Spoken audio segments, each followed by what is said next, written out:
This is Huawei's new Mate 20 Pro. It's a very sleek phone in hand, and this one in particular is the emerald green finish that looks unique and also changes colors slightly when moving at different angles. The extremely thin design is very impressive and would have made it slip in the hand, but there's this thin texture that just about provides enough grip and gives off this very satisfying sound. Anyway, the red accent to the power button is also something I like, and of course, powering on the phone, you get the screen. You get a 6.3-inch Quad HD Plus display paired with stereo speakers.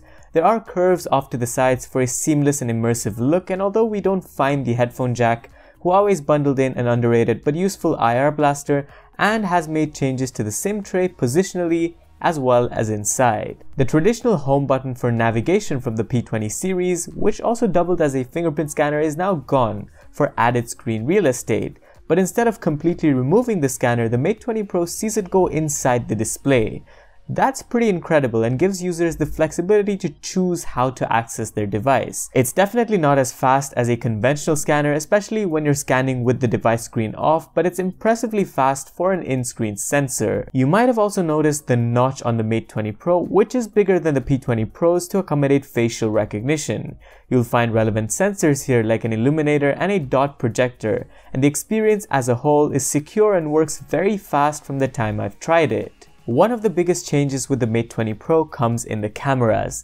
The traditional Huawei monochrome sensor is gone and has been replaced by an RGB lens. We also see the addition of an ultra-wide lens, which allows for better macro close-ups or for you to capture more detail using the wide-angle lens. The 40, 20 and 8 megapixel Leica lens configuration from the P20 Pro still remains, with minor hardware improvements, but much of the focus is on AI improvements. The phone's dual NPU and the new Kirin 980 processor together makes AI refinements to photos more useful, and I like where Huawei is going with this. A new feature like High Vision also helps scan QR codes, identify products or food, and translate languages on the go, showing how ever-present Huawei's AI is. AI assist while zooming into pictures, night photos, taking video or portrait effects are unique, and we will get into this more in detail in our full review. This year, Huawei's also redone EMUI 9.0 to make it simpler and unified. I think the change is a good step in the right direction, and it's nice to see uniformity in software. Having used the phone for a day or so, I can say that it's very smooth. The Kirin 980 processor definitely helps the case alongside the 6GB of RAM, and gesture-based navigation is also something I can get used to in the long run. Knowing Huawei's been the king of battery capacity, the 4200 mAh cell on the Mate 20 Pro is a very pleasant surprise.